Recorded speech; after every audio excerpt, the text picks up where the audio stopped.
Good morning and happy Sunday, hobbyists. Thanks for tuning back in. I am Mike.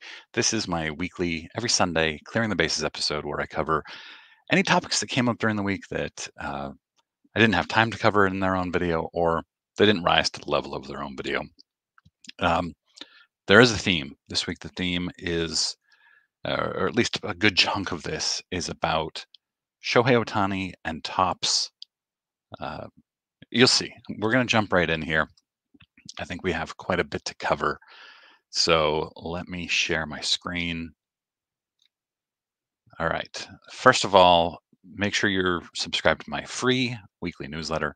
This newsletter that went out on Saturday, my first ever Saturday newsletter, was about an eBay seller trying to sell this empty SGC uh, case and why somebody might try to do that.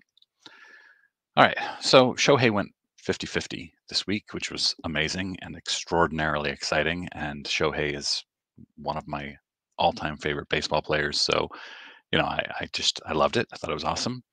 Topps is releasing this uh, one of one 50-50 club Shohei autograph.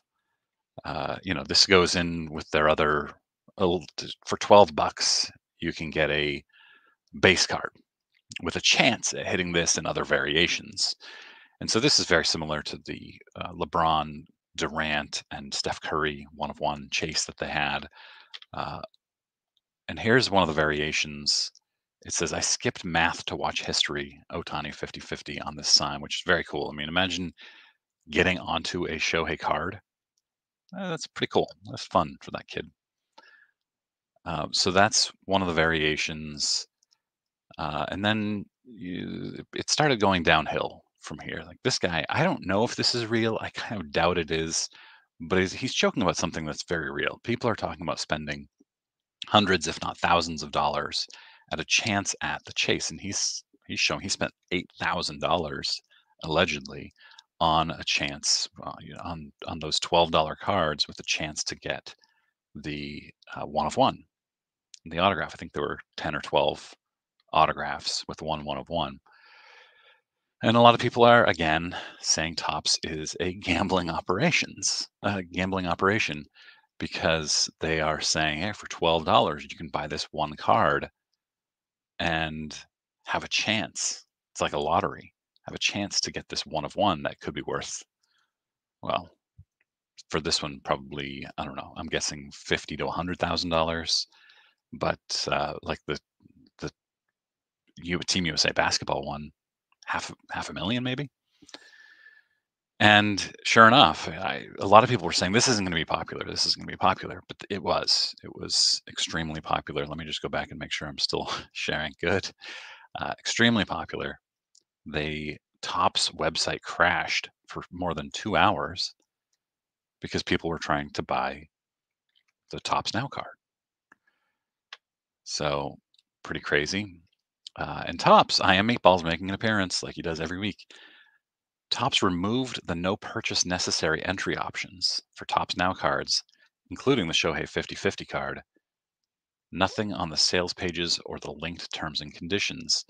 I Am Meatballs is theorizing that it might be problematic under applicable lottery laws.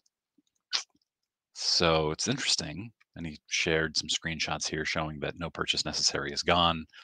So now purchase is necessary. And then Neo asked if it would be a real photo. Michael Rubin confirmed it is from the game. And then Auburn 35, who always appears in these videos as well, shows what that photo is. Here's the photograph. Here's the card. So at least they didn't Photoshop it, which is great.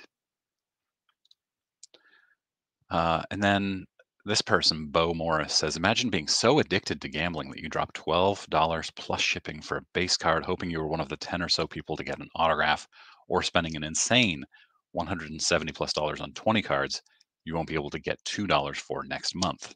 Topps really is catfishing, folks. And then Feeve Collects responded, I don't know. I just like having a card to commemorate a moment I enjoyed. And if I happen to get something cool, fantastic. It's not all about the chase for some people. Sometimes I just like to collect a cool card with a 1 in, I think that's a million or 10 million chance of getting something cooler. Yeah, I mean, I think this is a great point. If you want to spend $12 for that card plus shipping because you want the card, then that's great. I certainly have no criticism of that. It's Topps encouraging people to buy 10, 20, 50 of them at a, at a reduced cost. Instead of $12 each, they go down to 10 or 8. Um, but yeah, I've shared a couple of his tweets in the past. I think he has some good stuff, good points. I don't know who he is, but yeah, a former minor league baseball creative. Interesting. All right, and then Luke, I don't know who this is either. Topps Chrome honoring Ohtani creating the 50-50 club, and he has this numbered 50 out of 50 Shohei card. I thought that was neat. Uh, and then there's chaos around the 50-50, the 50th home run ball that put him over the 50-50 line. LA Dodgers reps offered $300,000 to the fan after escorting him away, and he said no. So good for him. A lot of criticism. I've talked about this in the past, but a lot of criticism of the fan for not giving the ball back to Shohei. And I am a firm believer that you should get as much money for it as you can. And if Shohei wants to bid on it, he can. Shohei has hundreds of millions of dollars, and you shouldn't be expected to just hand him over for a signed ball or bat. No, I would be walking away too. I would be auctioning it off and hopefully getting more than $300,000. And we'll talk a little bit about that. And here he is, this guy here in the white shirt. Apparently is the guy with the ball, according to Darren Rell. There's the ball. Uh, Good for that dude. So Los Angeles memorabilia agent Haron Werner is estimating that it's worth 7 figures. Now, if Shohei somehow manages to get to 60-60, which is doubtful, it would make this kind of a moot point. And then his cards have just skyrocketed in value. Here's this card. Will Stern reporting here. And this is with his kanji autograph. Just an amazing card. Sold a year ago for $28,000 and sold a couple days ago for $93,000. So it's more than tripled in value in a year. It's pretty good. I have a bunch of Shohei rookie cards. I'm not selling any of them, but I assume those have also gone up in value, and then they'll go down over the offseason in all likelihood. And speaking of these Topps lottery things, Topps now doing a one-of-one dual autograph of Lionel Messi and Steph Curry doing the night-night celebration. This is a cool card. It's fun. And it's Topps now, which I assume is going to be $12 per card with a chance to hit this. And I'm not a soccer guy. I'm not a Messi. I don't know anything about soccer, football, whatever you call it. But yeah, it's just neat. They're doing cool. Uh, Even if this is just the base card without the autographs, it's fun. And then see here, there are a lot of these. Topps is now in the $12 lottery ticket business, it seems. And again, like Feeve said, if you look at it as I'm going to spend $12 with a chance to get this, then I think you've already lost. If you say I'm going to spend $12 to get the base card of this because it's a cool card, and maybe I get something, I think that's the right attitude. All right, I saw this tweet. Dhook. I don't know who this guy is either. Care to explain why boxes sold today have one auto rather than the two as advertised below? And in here, they're saying, Topps saying one autograph per box. And then similarly, here they did it again with Topps Chrome Sapphire Edition. This is STL Cards and More. Uh, the original advertisement was for 2 exclusive Sapphire autographs, and pre-sales, etc., showed 2 exclusive Sapphire autographs. I think this was pre-sale. I think this what people are saying is that there was a pre-sale. I was not able to confirm at 2 exclusive Sapphire autographs, but on release day they released the new photograph of the box and it says 1. Original was 2. On release day they changed it to 1. So it's puzzling considering you're getting 32 cards for $500. Yeah, 32 cards, $500. And I would never buy this. That's crazy. But a lot of people do, and that's fine. No criticism of that. And then here, uh, official account said 2 autographs. Right here, 2 autographs per box. I don't know.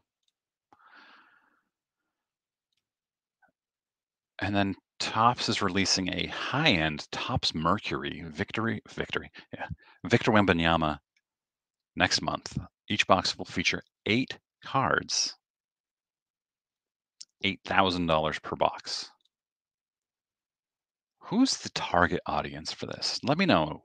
Would you buy this? And of course, it's unlicensed, as all of their basketball stuff is for now. I saw a lot of people commenting on the streaky autograph. I mean, it's whatever. If you're going to spend $1,000 per card, you probably can handle.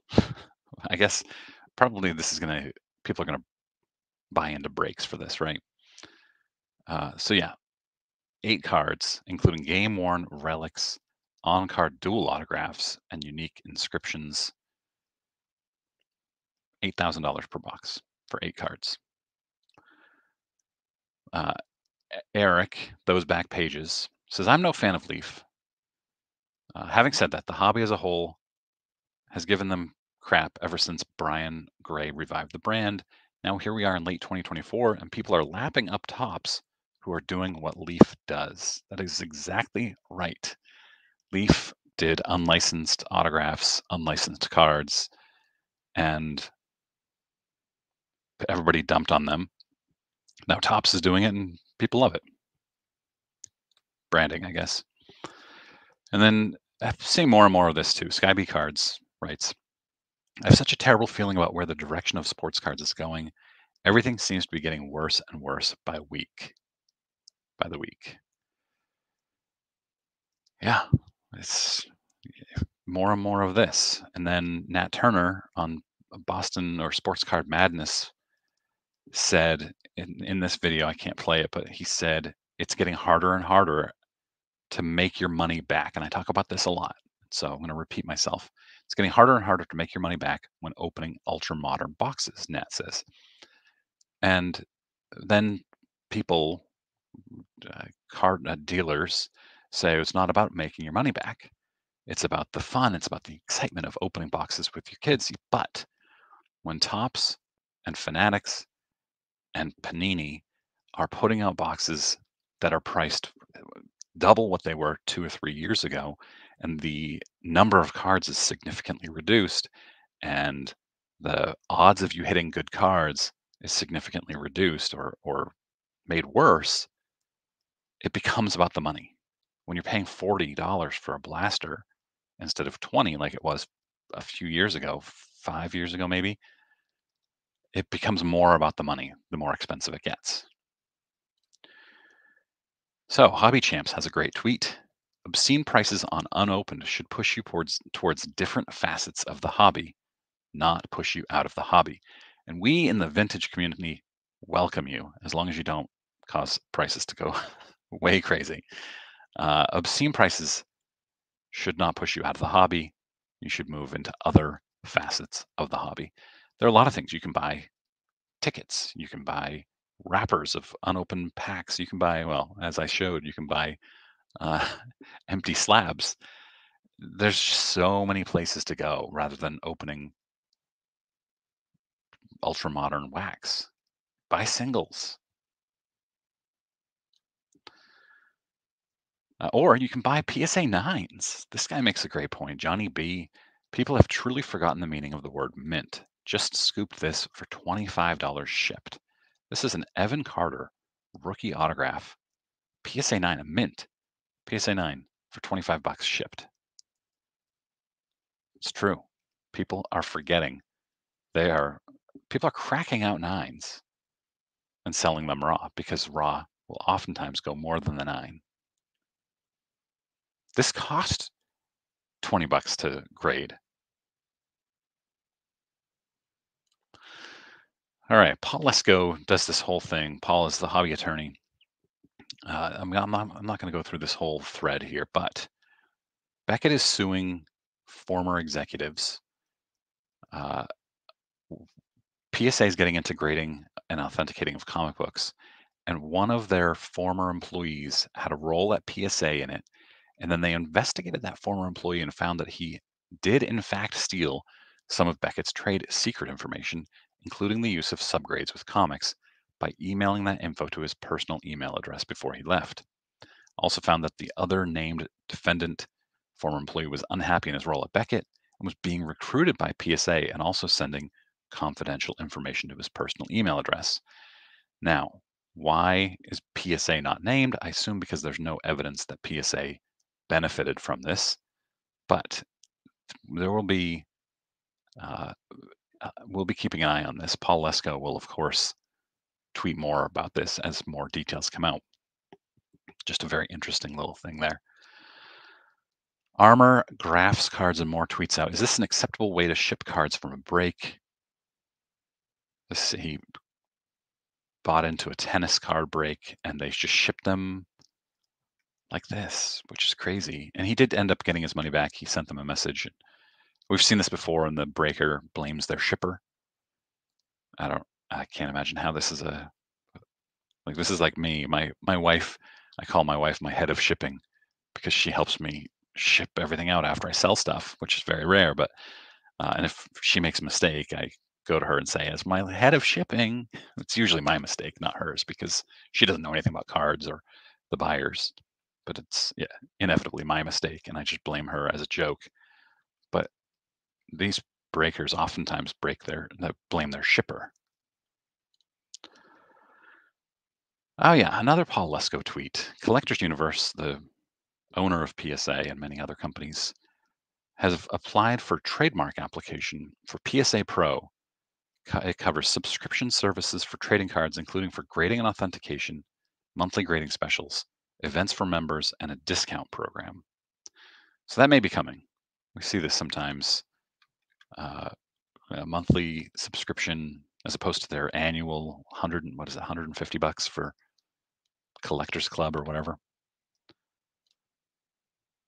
And then we have this man accused of scamming buyers in a fake card scheme wants to suppress some of the evidence. This is the guy, we've talked about him before, who was selling like fake PSA 10 Michael Jordan 86 Fleers. They found 6 fake email addresses in their investigation of him, and he wants to suppress them. Wants to suppress that evidence because his attorneys feel that their search was too broad. But in here, there are some fun details. He was communicating using these 6 different Google email addresses to communicate with his alleged victims, and he was taunting them, saying that he had made millions through the scheme. When they went back and complained that the cards came back as fakes, he said, "They'll never catch me." Another victim had tried to get the Secret Service after me and couldn't do anything about it because I am untraceable, he said. Stupid people like you need to be informed of how stupid you are, he said. And apparently allegedly had his son involved too. The guy's name, by the way, is Mayo. Mayo Gilbert McNeil. My friend Oliver is nodding along here, going, yeah, that's the perfect name of a criminal, because Oliver hates mayonnaise with a burning passion. Mayo is pretty horrific, but I don't hate it as much as Oliver does. This T206 Eddie Plank, which is one of the rarest in the set because it was pulled from production, just sold PSA 4 for $319,000, setting a record for the grade. Pretty cool. And then we have the Fourth best 1991 Topps Desert Shield set on PSA's set registry sold for $102,000.